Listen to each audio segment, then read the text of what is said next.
اعوذ باللہ من الشیطان الرجیم بسم اللہ الرحمن الرحیم۔ ناظرین السلام علیکم ورحمۃ اللہ وبرکاتہ۔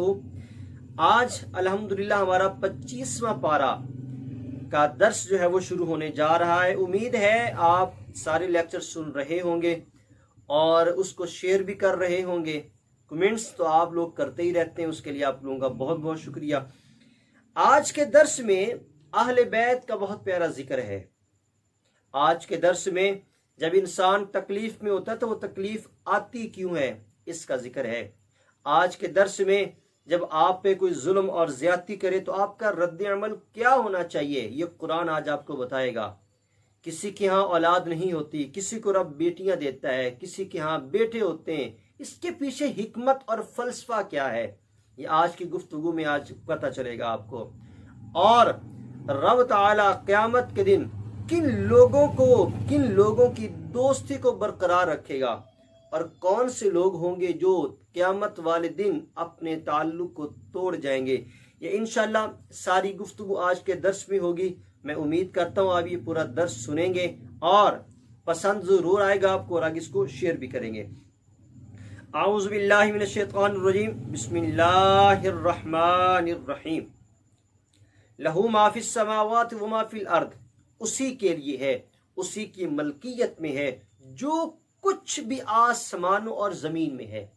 یعنی اللہ تعالیٰ کی ملکیت میں سارا کچھ ہے، لیکن انسان کہتا ہے کہ یہ میرا ہے، یہ میرا مال ہے، یہ میرا گھر ہے، یہ میرا بیٹا ہے، یہ میری بیٹی ہے۔ رب بندہ اس طرح کی گفتگو کرتا ہے، اور یہ گفتگو کرتے ہوئے یہ بھول جاتا ہے کہ تو عارضی مالک ہے، اصل مالک تیرا رب ہے۔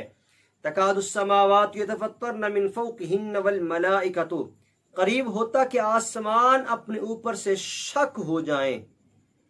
والملائکۃ یسبحون بحمد ربہم، اور فرشتے اپنے رب کی تعریف کے ساتھ اس کی پاکی بیان کرتے ہیں۔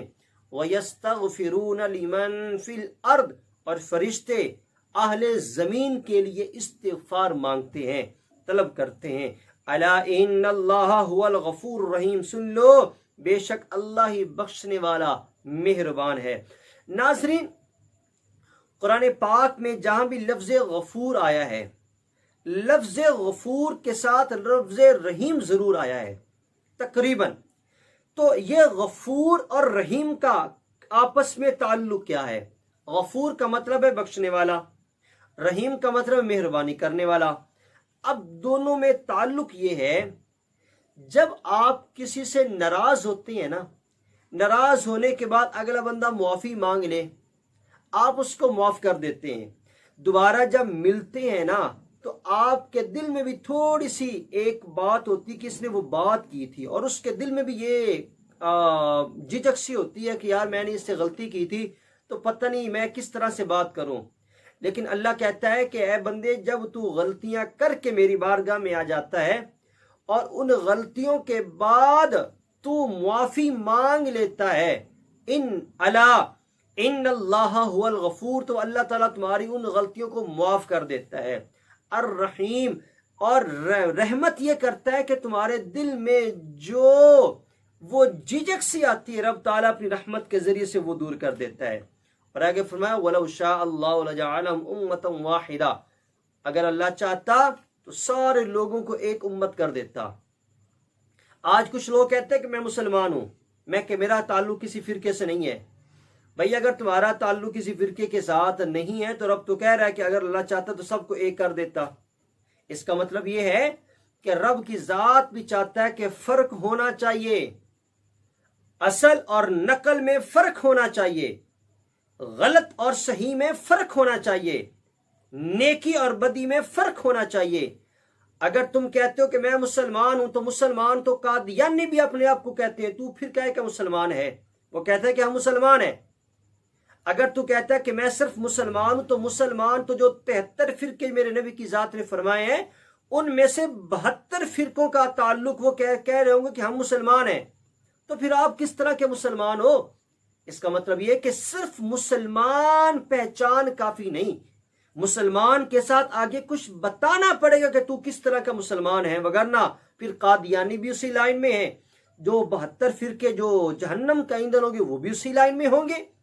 تو اس لیے اپنی پہچان بناؤ. وہ پہچان آپ نے خود بنانی ہے. وہ کوئی بھی پہچان ہو سکتی، وہ آپ کا مسئلہ ہے. وَلَوْ شَاءَ اللَّهُ لَجَعَلَهُمْ أُمَّةً وَاحِدَةً، اور اگر اللہ چاہتا تو سب کو ایک دین پر کر دیتا. وَلَكِنْ يُدْخِلُ مَن يَشَاءُ فِي رَحْمَتِهِ، لیکن اللہ اپنی رحمت میں جسے چاہتا ہے لے لیتا ہے. تو یہ جو فرقے بنے ہیں، ان فرقوں میں سے جو فرقہ ناجیہ نجات والا فرقہ ہے، اللہ نے اس کو اپنی رحمت میں لیا ہوا ہے. اب یہ فرقہ کون سا ہے؟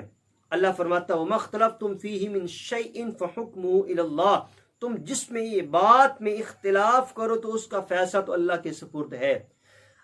میری تمام دوستوں سے گزارش ہے، بجائے اس کے کہ آپ یہ ریکمینڈ کریں اپنے آپ کو کہ میں صرف جنتی ہوں باقی سارے فرقے جہنمی ہیں، نعوذ باللہ، ایسی بات نہ کریں. آپ کا کام ہے آپ جس فرقے کے ساتھ آپ کا تعلق ہے اچھائی کریں، اچھا عمل کریں، کسی کو برا نہ کہیں. فیصلہ قیامت کے دن رب کی ذات کر دے گا، اور وہ فیصلہ کیا ہوگا وہ آپ کے سامنے ہوگا. اس سے آگے اللہ تعالیٰ ارشاد فرماتا ہے کہ من کان یرید حرث الآخرۃ نزد لہ فی حرثہ، جو آخرت کی کھیتی چاہے رب تعالیٰ اس کی کھیتی میں اضافہ فرما دیتا ہے. ومن کان یرید حرث الدنیا نؤتیہ منہا، اور جو صرف دنیا چاہے ہم اس کو دنیا دے دیتے ہیں لیکن آخرت میں اس کا حصہ نہیں ہوتا.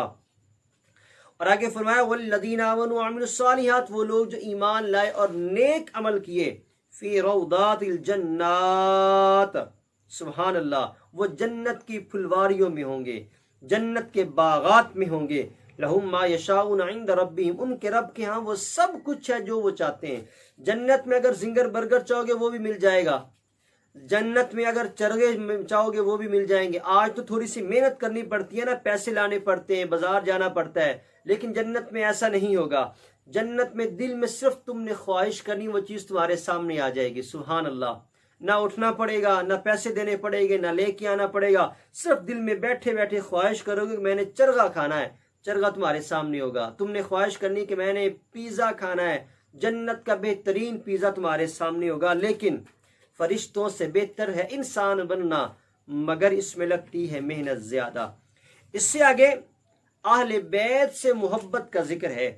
میرا اللہ ارشاد فرماتا ہے قُلْ لَا أَسْأَلُكُمْ عَلَيْهِ أَجْرًا إِلَّا الْمَوَدَّةَ فِي الْقُرْبَى، لوگو میری اہل بیت سے محبت کرنا.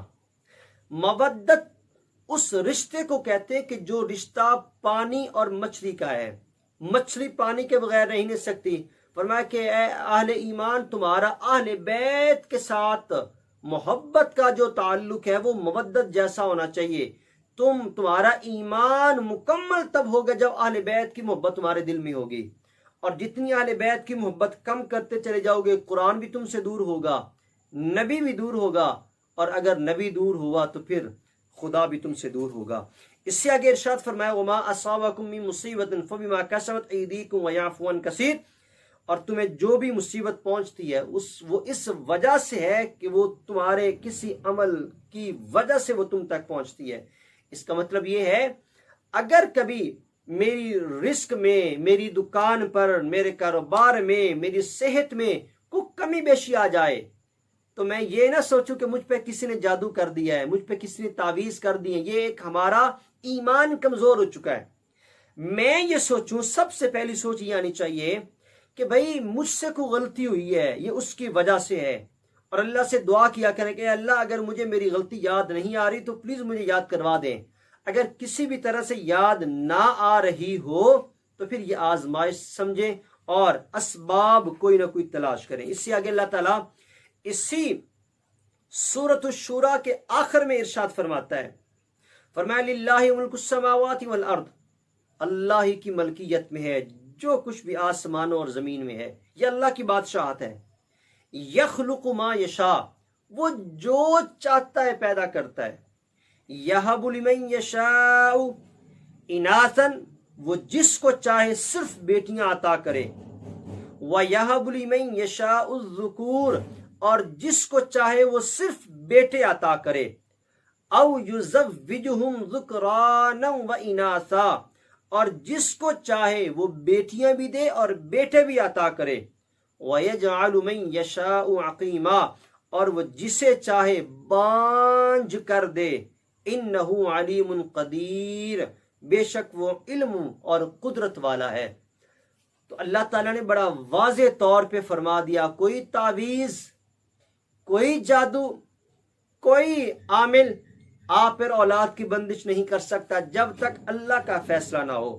یہ بات اپنے ذہن میں بٹھا لے، اللہ کی ذات سے بڑھ کر کچھ بھی نہیں ہے۔ ہاں اگر اللہ چاہے تو پھر ایک تن کا بھی بندہ مار سکتا ہے، اگر اللہ چاہے تو مٹی بھی انسان کے لیے شفا دے سکتی ہے، رب چاہے تو پھر کچھ بھی ہو سکتا ہے۔ تو اس لیے اپنا ایمان، اپنا یقین یہ مضبوط کریں اللہ کی ذات پہ۔ اس سے آگے ایک بہت پیاری آیت مبارکہ اللہ تعالیٰ ارشاد فرماتا ہے کہ والذین یجتنبون کبائر الاثم والفواحش، اور وہ جو بڑے بڑے گناہوں اور بے حیائیوں سے بچتے ہیں، وَإِذَا مَا غَضِبُوا هُمْ يَغْفِرُونَ، اور جب غصہ آئے تو معاف کر دیتے ہیں۔ سبحان اللہ۔ ہمارا بلکہ ایک فیس بک پہ پوسٹ دیکھی تھی کہ ایک عورت کہتی ہے کہ افطاری کے وقت کسی بھی چیز سے مزہ نہیں آتا جتنا مزہ شوہر سے لڑنے میں آتا ہے۔ چلیں یہ اس کی اپنی تھنکنگ ہے، اس کی اپنی سوچ ہے، لیکن قرآن کیا کہتا ہے؟ قرآن یہ کہتا ہے کہ اللہ والے وہ ہیں یا اللہ والیاں وہ ہیں کہ جب ان کو غصہ آئے وہ اس غصے کے وقت معاف کر دیتے ہیں۔ یہ بہت بڑی ہمت کا کام ہے۔ اور آگے فرمایا کہ وَالَّذِينَ اسْتَجَابُوا لِرَبِّهِمْ وَأَقَامُوا الصَّلَاةَ، اور وہ لوگ جنہوں نے اپنے رب کا حکم مانا، نماز ادا کی، وَأَمْرُهُمْ شُورَىٰ بَيْنَهُمْ، اور ان کا کام آپس کے مشورے کے ساتھ چلتا ہے۔ مشورہ کرنا سنت رسول ہے۔ حضور صلی اللہ علیہ وسلم اپنے صحابہ خصوصاً ابوبکر صدیق، حضرت عمر فاروق، حضرت عثمان غنی، حضرت علی مرتضیٰ کے ساتھ مشورہ ضرور کیا کرتے تھے۔ اور میرے نبی کا فرمان بھی ہے کہ اے ابوبکر اور اے عمر، اگر کسی معاملے میں تم دونوں کی رائے ایک ہو تو پھر میں تمہاری مخالفت نہیں کروں گا۔ تو مشورہ کرنا سنت ہے۔ اور فرمایا کہ وَمِمَّا رَزَقْنَاهُمْ يُنْفِقُونَ، اپنے ہمارے دیے ہوئے رزق میں سے وہ ہماری راہ میں خرچ کرتے ہیں۔ ناظرین اس سے آگے سورہ الزخرف بھی ہماری منزل میں شامل تھی۔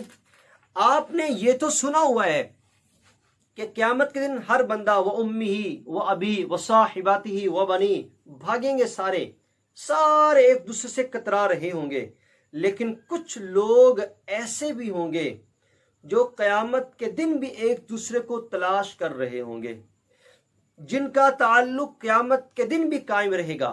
اور وہ لوگ کون سے ہوں گے؟ آئیے قرآن سے پوچھتے ہیں۔ قرآن کہتا ہے الْأَخِلَّاءُ يَوْمَئِذٍ بَعْضُهُمْ لِبَعْضٍ عَدُوٌّ إِلَّا الْمُتَّقِينَ، قیامت کے دن جو گہرے دوست ہوں گے وہ بھی ایک دوسرے کے دشمن ہوں گے، إِلَّا الْمُتَّقِينَ، مگر جو پرہیزگار ہوں گے، وہ جس طرح آج ایک دوسرے کے ساتھ تعلق نبھاتے ہیں قیامت کے دن بھی تعلق نبھا رہے ہوں گے۔